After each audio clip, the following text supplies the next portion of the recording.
Welcome to the quiet world of dreams. Tonight, imagine a room that feels half like a library and half like a dream.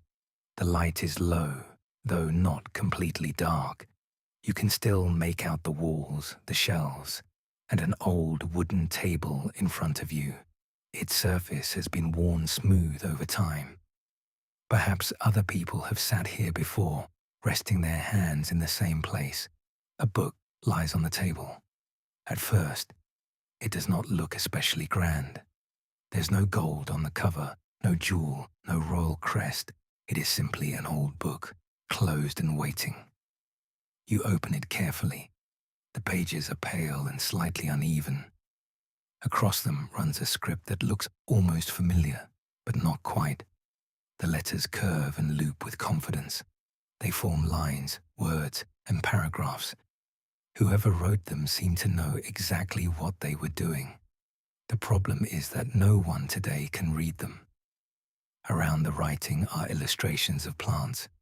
Some appear believable at first glance, but then a leaf bends in an unusual way, or a root seems too elaborate to belong to any ordinary species.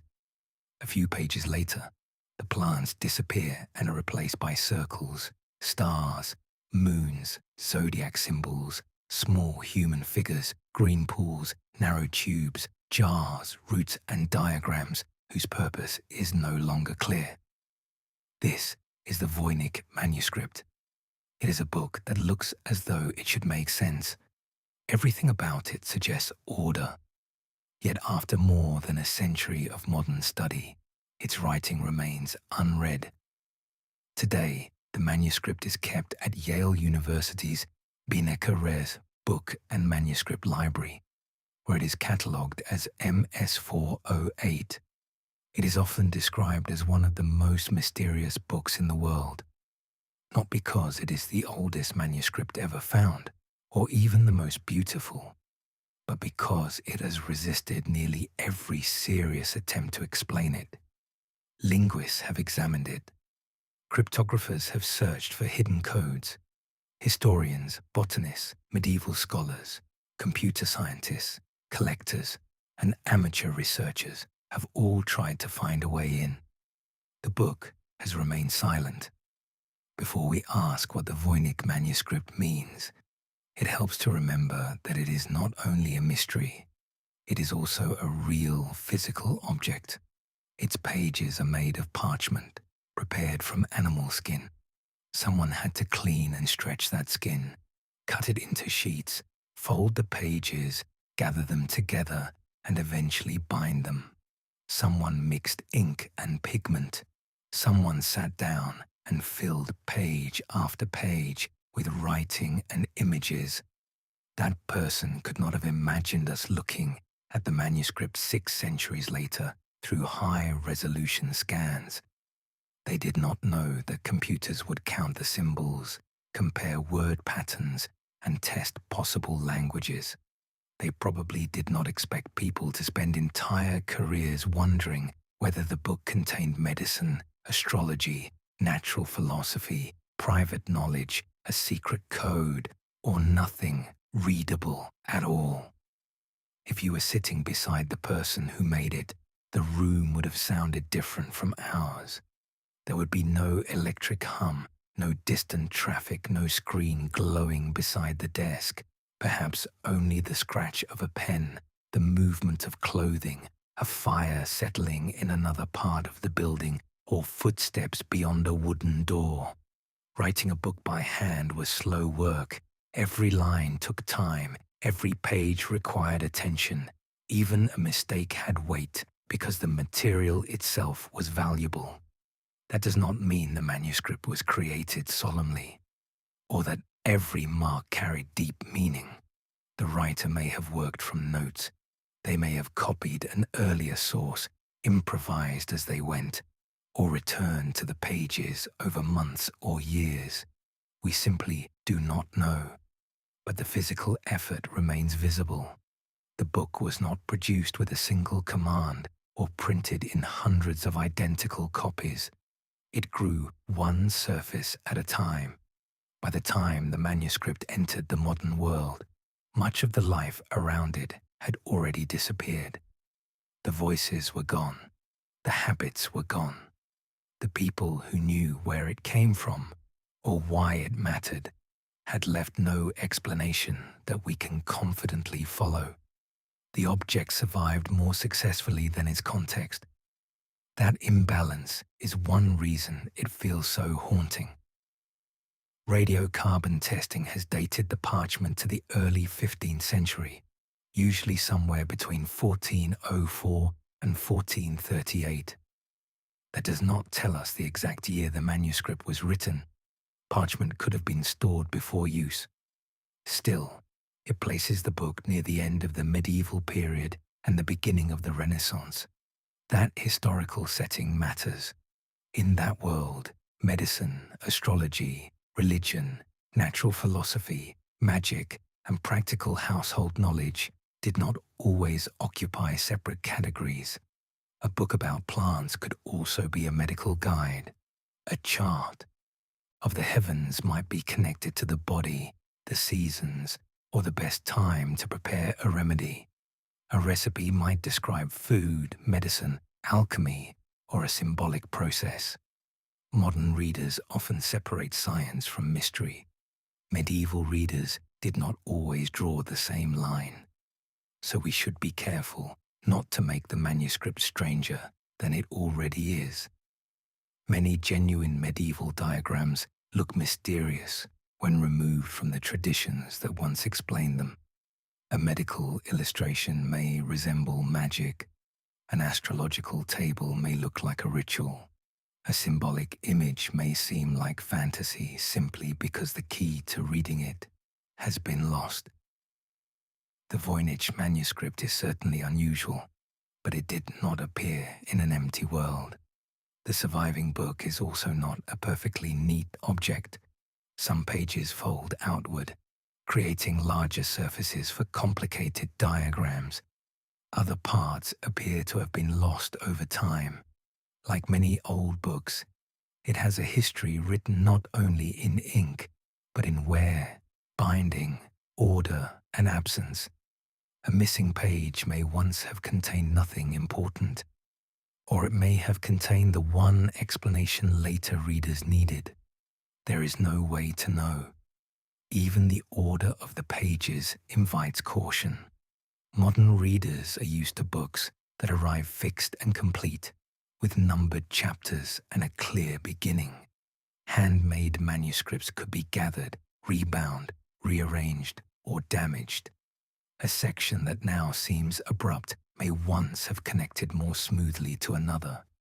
A foldout that appears central to us may have been supplementary to its first reader. This does not solve anything, but it changes the way we look. Instead of imagining a sealed puzzle designed for our inspection, we begin to see a working object that passed through time imperfectly. The manuscript may not be hiding a single dramatic secret. Its difficulty could come from many smaller losses layered together: an unknown script, an unfamiliar subject, missing cultural references, changes in page order, and the disappearance of the community that understood it. A mystery does not always begin with concealment. Sometimes it begins with ordinary forgetting. Its pages seem to be arranged in several broad sections. One group contains plants that are difficult to identify. Another contains astronomical or astrological designs: suns, moons, stars, circular charts, and zodiac-like figures. A third section shows small female figures standing or floating in pools, baths, and connected tubes. There is also a large fold-out filled with circular structures. Later pages show roots, jars, and plant fragments. Near the end, the illustrations become smaller and the writing grows denser, with star-shaped marks beside short entries. This organization is one reason the manuscript is so hard to dismiss as random scribbling. It has a rhythm. Images and text change together from section to section. Certain visual themes repeat. The writer appears to have followed a plan, even though that plan is no longer available to us. And so the questions begin. If this is a herbal, why are most of the plants so difficult to identify? If it is a book of astronomy, why do the charts not simply match familiar medieval systems? If the writing records a real language, why has no one recognized it? If it is a cipher, why has it survived so many attempts at decryption? And if it is meaningless, why was so much care spent giving it the shape of knowledge? The manuscript offers just enough familiarity to pull us closer. Then, almost every time, it moves away. Its modern story begins in 1912, when the rare book dealer Wilfrid Voynich acquired it from a Jesuit collection near Rome. With the manuscript was a 17th century letter written by Johannes Marcus Marci, a scholar in Prague, to the Jesuit polymath Athanasius Kircher. Kircher was known for his interest in ancient languages, hidden systems, and difficult scripts. If someone possessed a book that no one could read, he was a natural person to ask for help. The letter also connected the manuscript to the court of Holy Roman Emperors Rudolf II in Prague, a place remembered for its unusual mixture of art, astronomy, astrology, alchemy, collecting, and scholarship. It mentioned an old belief that the manuscript might have been written by Roger Bacon, the medieval Franciscan thinker. That idea is no longer accepted as a proven explanation, and the dating of the parchment makes a direct connection difficult. Still, the claim became part of the manuscript story. It is easy to understand why. An unreadable book, a learned court in Prague, a mysterious letter, Kircher, Rudolf II, alchemy, secret collections, and a possible connection to Roger Bacon. Even before anyone studied the writing, the manuscript already seemed surrounded by atmosphere. After Voynich brought it to wider attention, the book became more than an old object. It became a challenge. Modern people are uncomfortable with sealed questions. We want to translate, classify, and explain. We assume that a difficult problem will eventually open if the right method is applied. The Voynich manuscript encourages that belief because its writing looks so deliberate. The script has lines, spacing, repeated word-like groups, and regular patterns. Certain symbols appear more often in some sections than in others. Some words seem to occur in particular positions. The handwriting flows without obvious hesitation, almost as if the writer were copying familiar language rather than inventing symbols one by one. Researchers often call the script Voynichese. The name is only a convenient label. It does not mean that Voynichese has been proven to be a language, but confident handwriting does not prove that the underlying text is a normal language. A person can become fluent in a private system. A copyist can reproduce material they do not understand. A trained hand can generate patterned text through rules. The movement of the pen tells us that the writer was comfortable with the process. It does not tell us what the process was.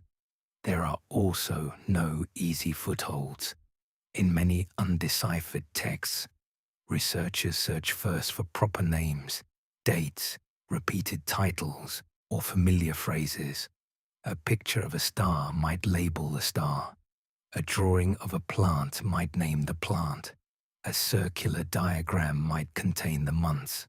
In the Voynich manuscript, even these apparently promising labels have resisted agreement. A proposed reading may seem convincing on one page and fail completely on the next. This is where patience becomes more useful than excitement. It is easy to find a resemblance between an unknown word and a word from a known language, especially when dozens of scripts and spellings are available. The real test is whether the same method continues to work when the page changes, the subject changes, and another researcher applies it independently. So far, no proposed key has passed that test well enough to close the argument. Statistical studies have found that the text is not simply random. It contains repetition and distribution patterns that resemble meaningful writing in some ways. At the same time, it behaves strangely when compared with known natural languages. Similar words often appear close together. Some forms repeat with unusually small changes. Certain symbols cluster in ways that are difficult to explain. Depending on the method used, Voynich can appear language-like, cipher-like, artificial, or generated through a system that researchers have not yet reconstructed. That may be the real heart of the problem. The question is not only whether the manuscript is real or fake. The harder question is, what kind of process could produce writing this consistent, this structured, and this difficult to interpret? One possibility is that the manuscript records a real language written in an unfamiliar or invented script. Perhaps the language was local or rare. Perhaps it belonged to a community that left few written records. Perhaps the script was designed for privacy. It may even have been used by only a small group of people. This theory is attractive because the text feels alive. It has movement. It looks as though meaning sits just below the surface. But resemblance is not enough. A convincing reading would need to work across the entire manuscript. It would have to explain the repeated forms, the apparent labels, the changes between sections, and the relationship between the writing and the pictures. Other scholars would need to reproduce the method and reach similar results. Many people have announced that they solved the manuscript. None of those solutions has gained broad acceptance. Another possibility is that the text is encrypted. The original language might have been Latin, Italian, German, or another language used in medieval Europe. Letters could have been replaced with symbols. Words might have been transformed through a more complicated system. Codes and ciphers were certainly known in Europe, especially among rulers, diplomats, scholars, and people who wanted to keep information private. Yet ordinary substitution ciphers do not solve the Voynich text. More elaborate systems remain possible, but they would still need to explain the manuscript's unusual statistical patterns and its consistency over hundreds of pages. If it is a cipher, it is not an easy one. There is also a less romantic possibility. Perhaps the writing does not contain recoverable meaning in the way we expect. The manuscript may have been a hoax, although that word needs care. A hoax does not have to mean a modern prank or a careless fake. In a world of wealthy collectors and powerful patrons, a mysterious book could be valuable. A manuscript that appeared to contain ancient secrets might become even more desirable precisely because no one could verify its contents. Researchers have shown that text resembling Voynich can be generated through simple tables, repeated patterns, or mechanical procedures. These experiments do not prove that the manuscript was made that way. They only show that some of its apparently complex features might be possible to imitate. Being able to reproduce an effect is not the same as knowing how the original was created. The hoax theory explains one thing neatly: why nobody can read the book. But it creates new problems. Why produce such a long manuscript? Why organize it into sections? Why draw so many plants, diagrams, figures, jars, and roots? Why maintain the same visual and textual system for page after page?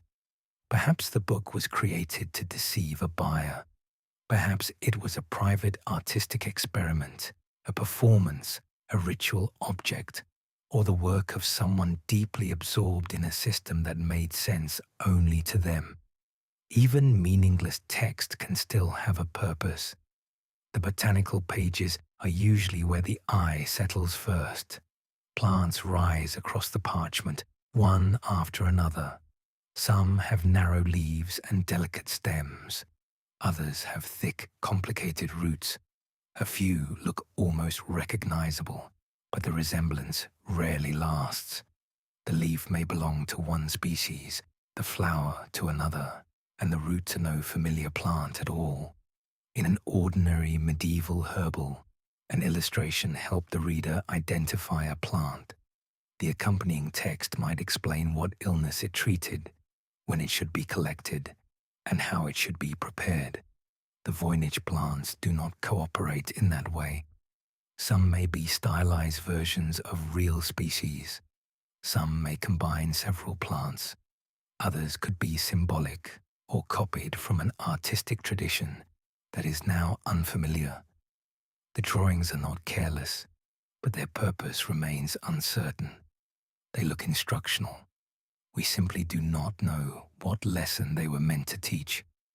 Imagine turning those botanical pages slowly, without trying to identify anything at first. One plant fills most of a sheet. Its stem divides into careful branches. The leaves repeat in a pattern that suggests observation, yet the root spreads below like a small diagram of rivers. On the next page, the proportions change. A flower becomes too large for its stem, or several forms seem joined together. The effect is not chaotic. It is closer to a memory that has been sharpened in some places and blurred in others. Perhaps the artist was not drawing plants from life. Medieval illustrators often copied earlier images, and copies could change as they passed from one hand to another. A leaf might become more decorative. A root might be exaggerated because it was the medically useful part. A symbolic feature could matter more than botanical accuracy. It is also possible that the drawings were meant to support a classification system rather than provide realistic portraits. For a modern viewer, the temptation is to search for an exact match. This leaf belongs to this species. This root belongs to that herb. But the original reader may not have used the image in the same way. Recognition might have depended on the text, on local knowledge, on color, on the season of gathering, or on information that was never drawn at all. The plants feel close because they belong to the natural world. They feel distant because nature has been filtered through a purpose we cannot recover. The astronomical and astrological pages create a different mood. Here we find circles, stars, suns, moons, and signs resembling the zodiac. These images connect the manuscript to recognizable medieval ideas. Astrology was not viewed only as entertainment. It could be linked to medicine, agriculture, timing, personality, and the relationship between the human body and the larger cosmos. A physician might consider the position of the heavens. A farmer might watch the moon. A scholar could imagine the body and the sky as parts of one ordered system. The Voynich diagrams seem close to that world, but they never settle comfortably inside it. They resemble familiar charts while refusing to match them completely. Then come the small female figures. They appear in green pools, baths, containers, and networks of tubes. Scholars sometimes call this the biological or balneological section, using a word associated with bathing. The images have inspired many interpretations. They may relate to bathing, anatomy, reproduction, medicine, water systems, alchemy, or symbolic transformation. The honest answer is that we do not know. That answer may sound unsatisfying, but it is better than forcing a strange image into a dramatic story. An unfamiliar drawing is not evidence of aliens, madness, or a secret cult. It tells us, first of all, that the explanation has not survived. The past is full of images that once made perfect sense to someone. The large fold-out page creates another kind of uncertainty. It contains connected circular forms that resemble a map, a cosmological plan, or perhaps a diagram of an imagined system. Some people see cities, others see geography, memory structures, symbolic landscapes, or the heavens. Ambiguous images invite the mind to complete them. We start seeing what we expect or hope to find. That is part of the beauty of the manuscript, but also part of the danger. It rewards patience more than confidence. The pharmaceutical-looking pages return to plants and practical objects. Roots and plant parts are placed beside jars or vessels. These could represent medicines, ingredients, remedies, stored substances, or labels within a system of preparation. To the intended reader, the meaning may once have been obvious. To us, only the outer shape of the knowledge remains. Near the end, the pages become more text-heavy. Small star-like marks appear beside short blocks of writing, almost as though they introduce separate entries. Because of this arrangement, the section is sometimes compared to a collection of recipes.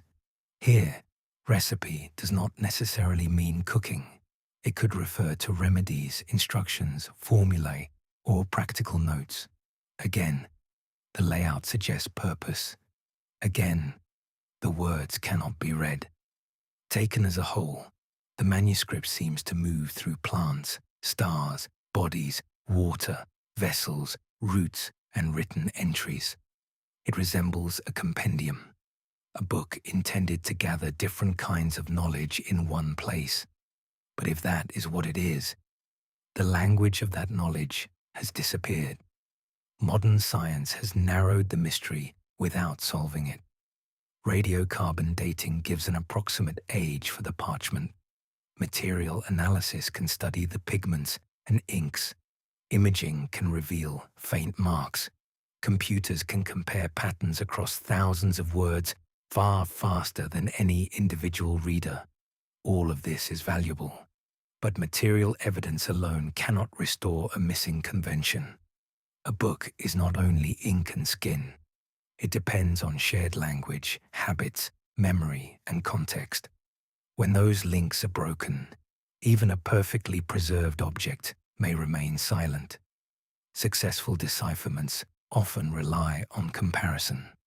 The Rosetta Stone helped scholars because related versions of a text appeared in known and unknown scripts.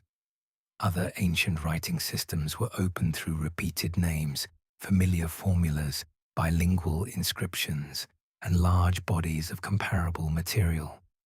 The Voynich Manuscript offers almost none of that. There is no confirmed title page, no known author, no certain place of production, no bilingual passage, no agreed alphabet, no key, only the manuscript itself. This lack of context has not stopped people from attaching famous names to it. Roger Bacon, John Dee, Edward Kelly, and others have all appeared in theories over the years. Some of these people seem to fit the mood of the story because they were connected with learning, alchemy, secrecy, or unusual systems of thought. But a fitting atmosphere is not evidence. History often becomes misleading when a good story is allowed to replace a strong argument. With the Voynich Manuscript, restraint matters. Every few years, a new solution appears. A forgotten language, an elaborate cipher, a map, a medical text, a work about women's health, a lost scientific tradition, or a deliberate fraud. Some proposals are serious, Others are imaginative but impossible to test. A real solution would need to explain far more than a handful of words. It would have to work across sections and pages. It would need to survive criticism and allow other researchers to reproduce the reading. Until that happens, the simplest answer remains the most honest one. We do not know. There is no shame in that. History is not only a collection of solved stories, it is also the practice of recognizing where the evidence ends. The Voynich Manuscript has not been neglected. It has been photographed, catalogued, dated, analyzed, transcribed, debated, and admired. Its mystery survives not because nobody tried, but because effort alone is not always enough. That is a humbling thought. The past does not always wait to be understood. Sometimes it leaves behind fragments without instructions. Sometimes a tradition disappears while its objects survive. Sometimes a book crosses 6 centuries and arrives without its key. And yet, there's something peaceful about the manuscript. There is another reason the book suits the hours before sleep. During the day, a mystery often becomes a task. We want progress, a result, a clear statement that can be repeated. At night, the same mystery can be allowed to remain unfinished. The mind does not have to solve every symbol. It can notice shape, texture, and distance instead. Think of all the nights the manuscript itself has passed through. It may have rested in private rooms, religious houses, cabinets, libraries, and boxes whose locations are now uncertain. Outside, cities changed, languages shifted, borders moved, owners died. The book remained closed through winters, wars, journeys, sales, and long periods when no one seems to have written about it at all. A manuscript does not experience time, of course, but its survival lets us feel time differently. 600 years become a sequence of hands. The hand that prepared the parchment, the hand that wrote, the hand that bound the pages, the hand that opened a cabinet, the hand that composed a letter, the hand that turned a page in 1912, and the careful hands that preserve it now. Your own attention joins that sequence for only a moment. You do not have to be the person who solves it. You can simply be one more reader who pauses before the unknown writing and recognizes that something was made here with intention and effort by a life now beyond recovery.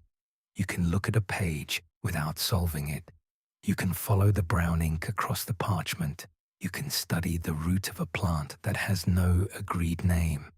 You can move slowly around one of the circular diagrams and let it remain a circle, rather than forcing it into a conclusion.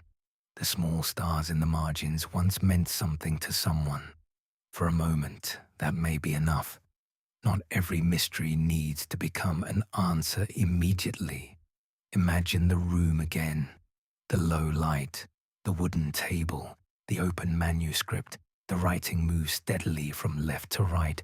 Whoever formed those lines appears to have had no doubt. The plants lean toward the margins. The stars hold their places. The jars wait beneath the text. Somewhere behind all of it was an intention.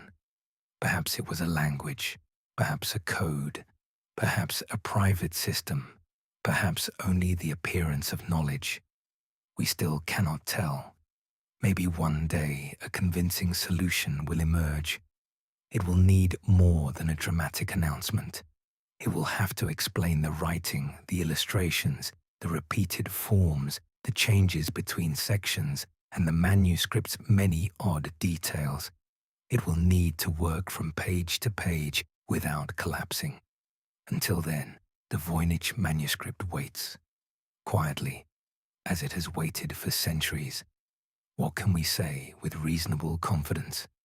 It is a real medieval manuscript now held at Yale. Its parchment dates to the early 15th century. It contains an unknown script and a series of unusual illustrations. Wilfrid Voynich brought it to modern attention in 1912. Its earlier history touches the worlds of Marci, Kircher, Rudolf II, and Jesuit collections, although parts of that history remain uncertain. Many people have proposed solutions. None has become generally accepted.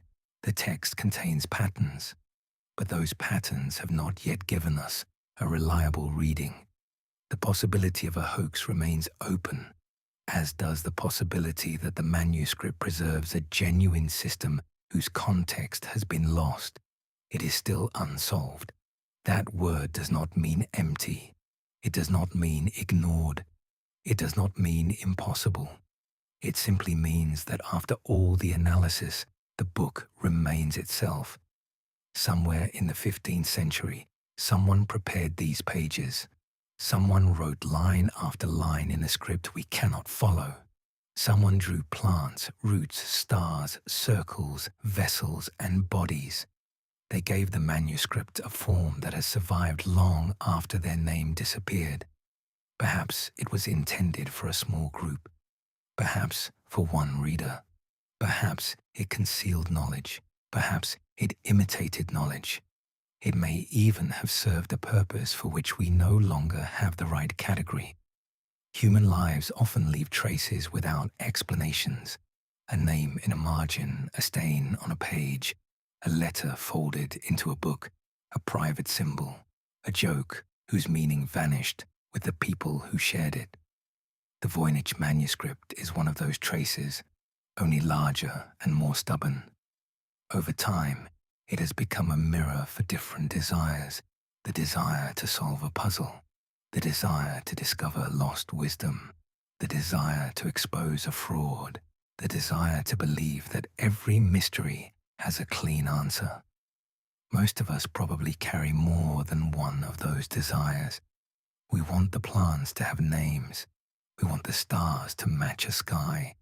We want to know what the jars held and why the figures stand in green water. We want to hear the first line read aloud. At the same time, there is something restful in the fact that the answer has not arrived. In a world of instant explanations, the Voynich Manuscript asks us to slow down, to look without conquering, to wonder without inventing, to admit uncertainty without treating it as defeat. As the room becomes quieter, let the pages turn in your mind. A page of plants, a page of stars, a page of pools and narrow tubes, a page of jars, a page of dense writing with small signs in the margin. The book does not explain itself. It does not hurry. It simply carries its unknown script through time. Perhaps that is why it remains so powerful. It is not only a puzzle. It reminds us that the past belonged to people whose private meanings, habits, fears, jokes, and systems were not always preserved for us. We inherit what survived. We do not always inherit the key. So tonight, there's no need to force the manuscript open. Leave it on the old wooden table beneath the low light. The ink begins to soften in the dark. The plants lose their sharp edges. The stars fade into circles, and the circles fade into parchment. Across the long distance between the 15th century and now, a hand continues to write in a language we cannot hear. A scholar bends over a desk. A letter travels toward Rome. A collector opens a cabinet. A library keeps its silence, and the book waits. For now, the Voynich Manuscript remains unread, untranslated, and unsettled, still closed in one sense, still open in another, and quietly alive in the imagination.